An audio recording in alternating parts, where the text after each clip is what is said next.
Siapa nih yang kemarin ketinggalan buat ketemu Dokter Pufan? Asli banget acaranya super seru. Dokter Pufan ngejelasin begitu detail tentang infertilitas pria. Kita bisa sharing, bisa ngobrol. Dan part paling berkesan Bumin adalah ketika lihat video proses TC langsung sama Dokter Pufan dan pejuang dua garis lainnya. Jadi nonton dan jelasin prosesnya gitu. Seru banget. Agak ngeri sih, tapi excited gitu. Jadi makin penasaran kan? Yuk langsung lihat selengkapnya.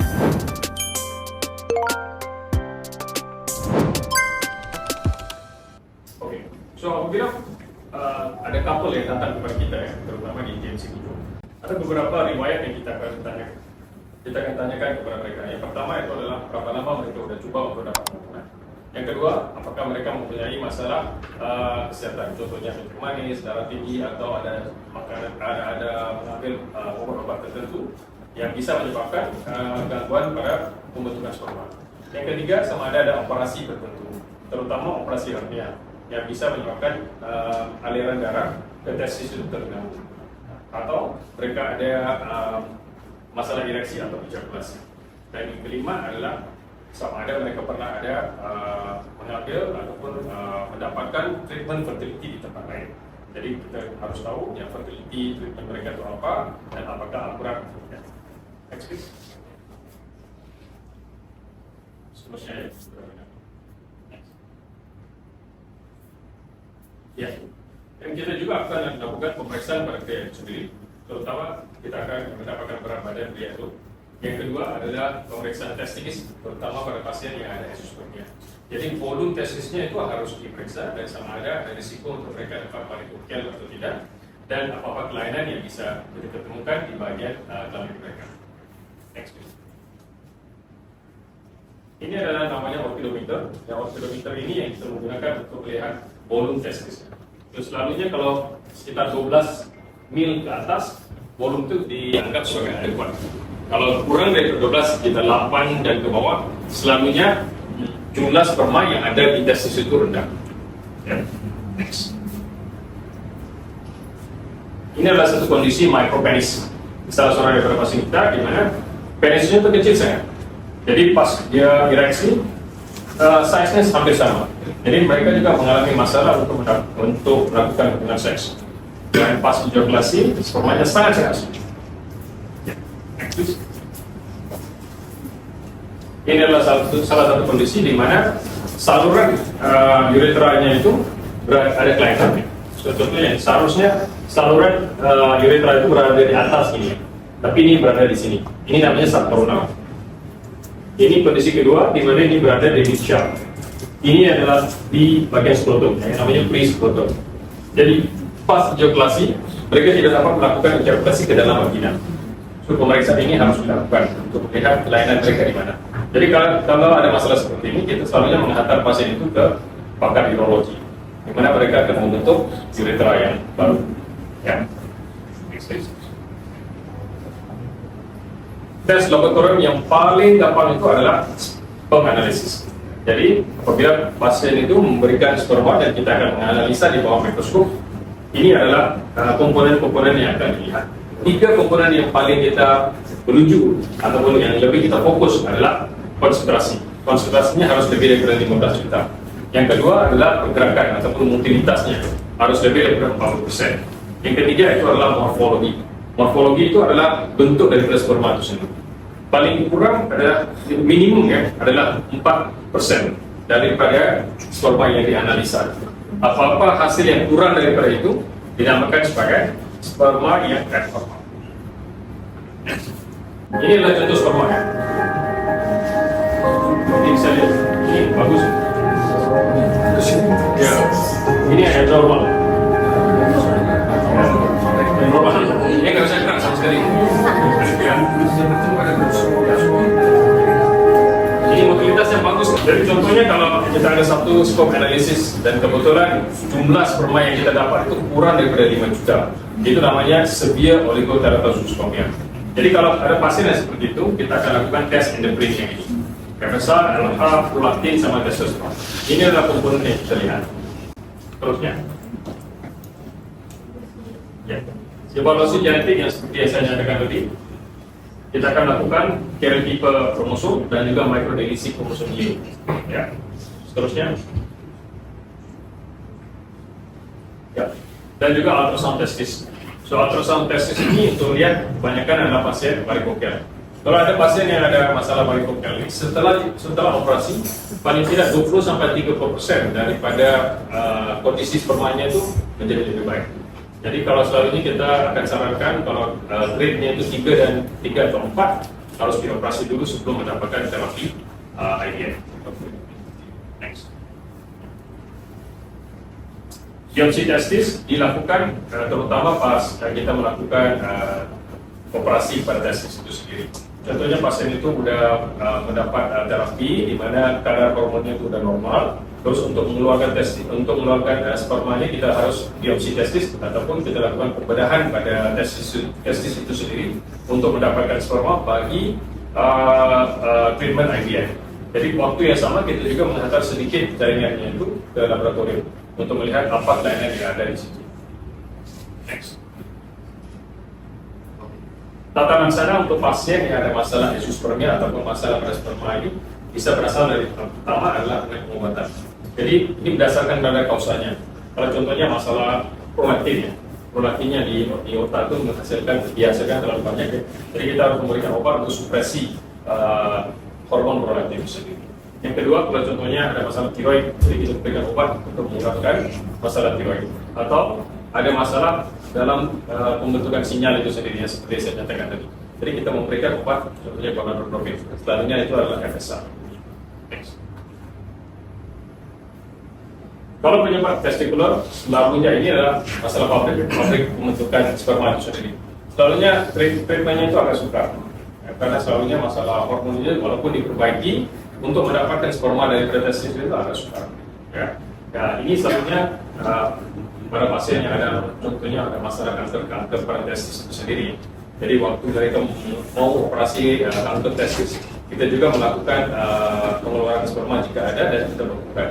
Jadi apabila mereka sudah sembuh kembali dan mereka ingin mendapatkan omongan dan harus melalui IVF, kita menggunakan sperma yang sudah dilakukan. Ya. Next. Ini adalah jenis-jenis operasi yang dilakukan. Contohnya kalau salurannya itu dulu sudah diikat, kita reverse kembali, vasektomi reversal. Terus yang operasi pada testis itu yang pertama itu adalah testicular sperm aspiration. Ini adalah prosedur yang agak mudah, di mana jarum dimasukkan dalam testis terus langsung dikeluarkan sperma. Yang kedua itu adalah microdeletion. Ini adalah yang lebih kompleks, di mana kita akan buat belahan pada testis dan kita akan mengambil jaringan daripada testis itu sendiri untuk mendapatkan sperma. Yang ketiga itu adalah yang paling simple. Kita menggunakan jarum langsung kepada tempat penyimpanan sperma, namanya epididymis. Prosedur itu dinamakan sebagai prosedur epididymal sperm aspiration atau PESA. Next. Oke. Untuk lakukan. So ini adalah contoh operasi untuk TC ya, TC. So ini adalah testis ya. Terus belahan dilakukan pada kulitnya dulu. Tapi dikasih biasa. Sakit ya.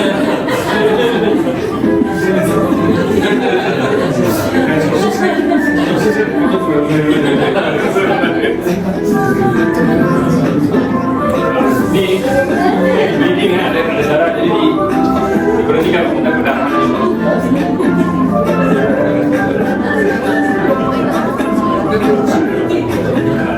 Ini ada banyak lapisan yang harus kita pelajari. Ini ada testis dari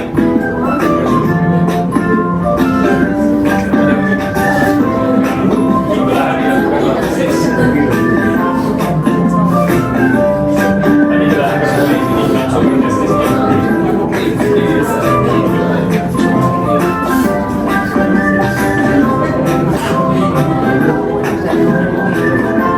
Yang kuning ini ya, ini adalah jaringan sperma. Di dalamnya ada jaringan sperma. Kalau warnanya kuning bagus, hasilnya selalunya bagus. Kalau warnanya kayak labu-labu gitu, selalunya kurang bagus.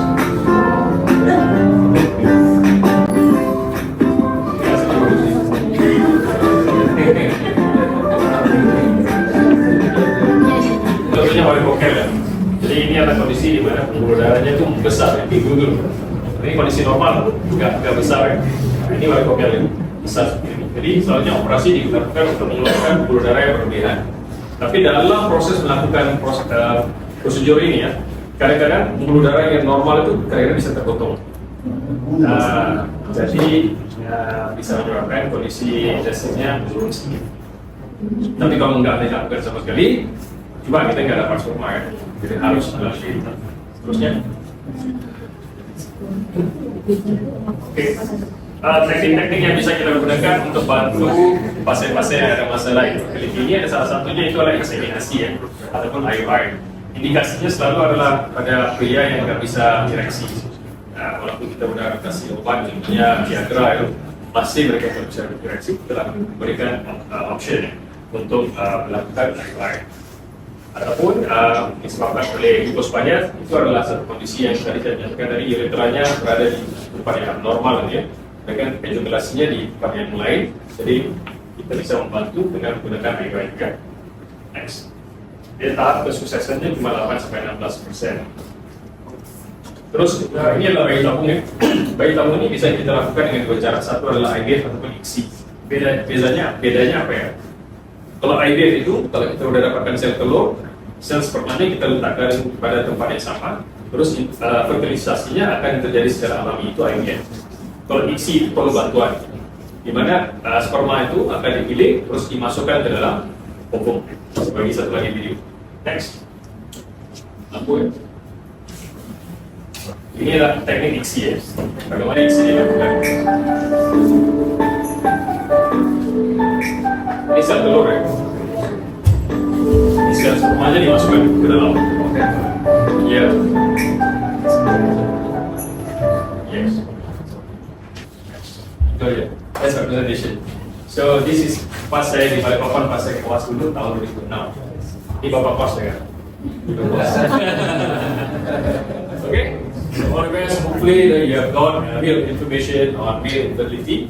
Jika ada apa-apa pertanyaan bisa WA saya ataupun bisa bertemu dengan teman saya di luar untuk mendapatkan informasi tentang treatment yang selanjutnya. Mister, silakan. Boleh langsung ditanyakan saja. Silakan. Yes. Saya kan udah pernah IVF ya, yang anak pertama berhasil. Very good. Terus tapi yang habis itu saya coba lagi, tapi yang kedua itu apa namanya nggak nempel, tidak Oh, nempel. iya. Terus akhirnya IVF lagi sampai itu tapi nggak nempel lagi, jadi sampai 3 kali nggak nempel. Padahal saya yang pertama udah apanya berhasil dan nggak ada masalah itu. Terus yang dulu PCO, tapi terus yang kedua itu nggak ada PCO, cuma suami itu terapi. Kan terapi itu kan bentuk ya. Nah kalau bentuk itu apakah standar mata yang ya kan yang bisa kan dokter itu ya. Standar mata dokter satu sama dokter lain itu kan ada standarnya nggak sih? Kalau jumlah kan pasti ada standarnya. Kalau mata kan gitu. Apa terapi itu gimana ya cara Dikatakan terapi yang seperti apa sih? Iya. kan soalnya beda-beda tiap Jadi selalunya evaluasi sperma itu apabila mereka melakukan itu di bawah mikroskop ya. Evaluasi sperma itu selalunya itu adalah bersifat objektif. Jadi mereka bukan melihat cuma satu kali, tapi beberapa lapang pandang. Jadi dalam satu lapang pandang itu berapa sperma yang normal itu dijumpai. Nah, jadi contohnya kalau di sini kita bisa dapat juga 3%. Jadi lapangan pandang seterusnya berapa? Jadi mereka akan ada hasil rata-rata sebelum memberikan hasil pasien. Jadi selalunya enggak subjektif. Kalau kita lihat dengan mata telanjang ya itu lebih subjektif ya. Tapi ini kan di bawah mikroskop, terus mereka melihat beberapa lapang pandang terus baru memberikan hasil rata-rata itu. Jadi selalunya itu adalah objektif, hasil yang objektif. Yang kedua, Multiple implantation failure. correct. Yang kedua disebabkan oleh penempelan yang tidak terjadi gitu ya. Jadi penempelan yang tidak terjadi itu bisa disebabkan oleh banyak kausa. Yang pertama dari kausa embryo itu sendiri.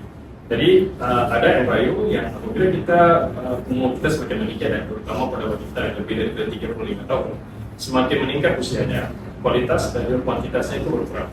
Jadi bisa ada embryo yang normal bisa terbentuk daripada wanita yang umurnya itu meningkat. Jadi kita sarankan pada mereka yang melakukan IVF yang lebih dari 35 tahun untuk melakukan PGT-A. Ya, PGT-A itu adalah tes pada embryo untuk melihat sama ada embryo itu sendiri ada masalah kromosom.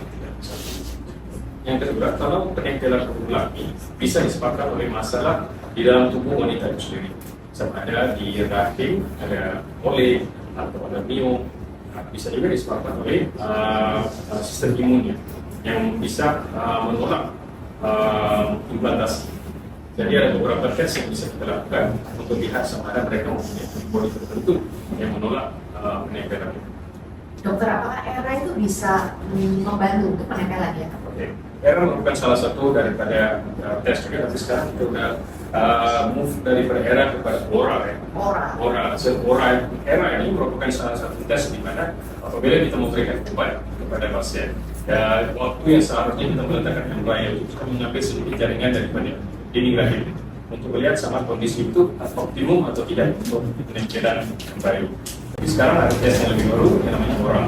Oral itu sama seperti waktunya sama, tapi cuma kita nggak mengambil jaringan daripada rahim, tapi langsung daripada darah mereka. Dari hasil darah mereka kita bisa dapat tahu waktunya sesuai atau tidak. Lebih mudah kalau pakai darah Lebih ya, mudah. dokter ya? Tapi tes itu harus diantar ke Taiwan. Oh, ke Taiwan. Ya, Oke. so Iya, iya. mengambil 2 minggu untuk dapat 2 tahu. minggu ya. Nah, jadi teman-teman, ERA itu di setiap wanita itu dinding rahimnya itu ada waktu-waktu yang paling reseptif. Reseptif itu means kalau embrionya ditransfer ada waktu yang mana dia itu paling reseptif ya dok ya, paling reseptif ya. Jadi tes ERA ini untuk melihat timingnya kapan sebaiknya embryo transfer dilakukan. Biasanya indikasinya untuk kegagalan implantasi berulang. Ini dilakukan ya. Oke. Antibodi sperma itu tadi gimana? Oke, so kalau untuk antibodi sperma itu seharusnya kita mengambil daripada darah daripada si ibu itu sendiri. Terus kalau contohnya kita ada beberapa antibodi yang kita ambil ya, antifosfolipid antibody, terus protein C, protein S, terus kita lihat hasilnya. Kalau contohnya kalau ada masalah seperti itu, seharusnya kita akan memberi obat-obat tertentu. Contohnya obat cair darah kepada si ibu itu sendiri apabila proses implantasi itu mau terjadi. Dan selanjutnya kita memberikan pada waktu letakkan embryo itu ke dalam rahim. Obat cair darah ini dia diteruskan sampai proses kehamilan dan lebih kurang 12 minggu hingga mereka bisa lahir. Jadi tergantung pada fase kehamilan itu sendiri. Kalau boleh bertanya, Ibu, selama ini dilakukan frozen embryo transfer dengan protokol natural atau minum obat ya? Sampai SDK. Disiapkan ada 2 jenis protokol frozen embryo transfer ya dokter ya? Satu itu natural cycle, satu itu adalah dengan HRT, FGT ataupun hormone replacement therapy. Selanjutnya kita, kalau yang hormone replacement therapy, selanjutnya kita memberikan obat yang namanya Probenova. Kita memberikan pada hari kedua period sampai hari kedua mens sampai ketebalan dinding rahimnya 8 mm. Setelah itu baru kita akan meletakkan embryo. Cara kedua yang natural itu kita nggak memberikan apa-apa, tapi kita cuma periksa size folikelnya. Jadi kalau size folikelnya udah lama, jadi pakai cara apa itu? Itu nggak dikasih obat. Oh, jadi natural saja. Ini kan boleh dicoba ya dengan obat ya dokter ya, karena sudah kegagalan implantasi. Dulu itu di RPR juga sebenarnya. Jadi RPR 2 kali, jadi 3 kali itu RPR-nya 2 kali tetap nggak RPR juga. Tapi pernah mengambil tes ini dilakukan kan? Yang tes apa? Tes yang kayak antibody. Cuma kan yang awal itu udah punya anak di kok.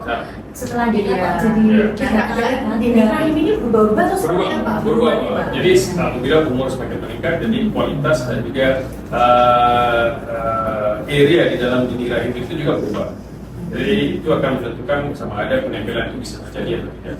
Oke, baik. Silakan pertanyaan selanjutnya tadi.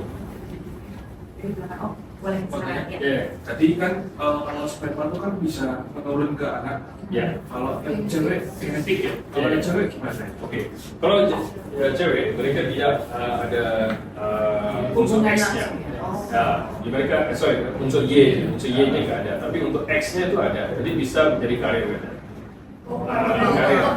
Ya, bisa tapi di karir aja. Mungkin di dalam di gennya mungkin ada satu tempat yang menyatakan oh ini pernah ada risiko untuk diisi, tetapi mereka tidak akan menurunkan kepada anaknya karena nanti kromosom Y yang akan terjadi seterusnya itu berasal dari suami mereka, suami anak. Tidak aman kalau Lebih aman cewek.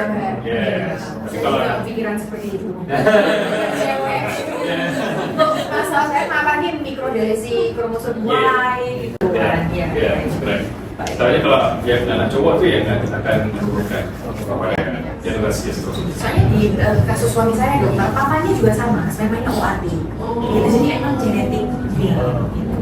Dan kakaknya perempuan itu juga keguguran berulang 3 kali. Kakak suami saya perempuan, tapi keguguran berulang. Dokter mungkin boleh dijelaskan ke teman-teman di sini. Kemarin itu ada seorang sister menuju 2 garis, low AFH di usia yang sangat muda. Ternyata setelah dicek dia itu kromosomnya triple X. Alright. Jadi secara genetik dia tuh memang low AFH ya dokter ya. Correct. Jadi dia mens sekali saja pada saat mens pertama, lalu nggak pernah mens sampai dia umur 27 dan baru menikah.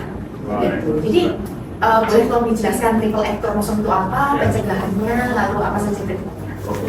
So kalau dari segi pencegahannya memang nggak ada. Iya, karena Itu ada genetik, bawaan dok. Iya, bawaan iya. genetik ya. Tapi kalau contohnya mereka ingin mendapatkan anak, jadi kita pertama harus periksa AMH dulu, terus harus ada USG dulu. Tapi selalunya mereka mempunyai jumlah telur yang sangat sedikit. Nah, mungkin dia ovarinya tidak berfungsi sama sekali ya. Jadi selalunya kalau pasien itu bukan beragama Islam ya, mungkin saya akan sarankan untuk mengambil donor, ya donor eggs, tapi menggunakan sperma suami. Ya, tetapi kalau ingin coba juga, mungkin kita bisa memberikan sedikit antara minggu dengan growth hormone, mungkin pada 1 bulan, terus diberikan stimulasi dengan dosis yang tinggi, sama ada yang bisa dapatkan. Bisa dapat telur atau enggak. Tapi kalau bisa dapat telur itu embrio itu harus dilakukan testing, harus dilakukan PGE testing, lihat sama ada masalah kromosom pada embrio itu. Saat ini saat diperiksa antral folikelnya itu tidak terlihat. Ya, selalunya seperti itu. Gitu ya. Tapi apakah mungkin setelah suntik growth hormone antral folikelnya kelihatan? Tapi faktornya sedikit sekali ya, bisa coba, tetapi selalunya kurang efek. Oke, karena Pada pabriknya itu ada masalah. pabriknya yang ada Iya, masalah ya. iya. Oke. Karena kita ngomong growth hormone, boleh kan dijelaskan sedikit growth hormone untuk masalah pada pria ini? Oke. Dosis, lalu masalah apa aja yang diperlukan untuk penggunaan? Oke, so selalunya kalau kita memberikan growth hormone itu dia adalah lebih kurang 12 mg ya. Jadi growth hormone ini merupakan hormon yang dihasilkan daripada kelenjar pituitary. Tadi kan saya bilang sekali, kelenjar di bawah hipotalamus itu. Jadi secara alami obat itu sebenarnya membantu untuk sedikit membantu untuk pembentukan sel-sel sperma dan juga sel-sel ovum. Jadi selalunya kita akan memberikan paling tidak 1 bulan sebelum mendapatkan terapi dengan growth hormone itu dengan dosis 1,2 mg. Dan setelah diberikan paparan paling tidak 2-3 minggu seperti itu, baru kita akan memberikan stimulasi dengan FSH ataupun obat yang membantu untuk membentukkan sperma.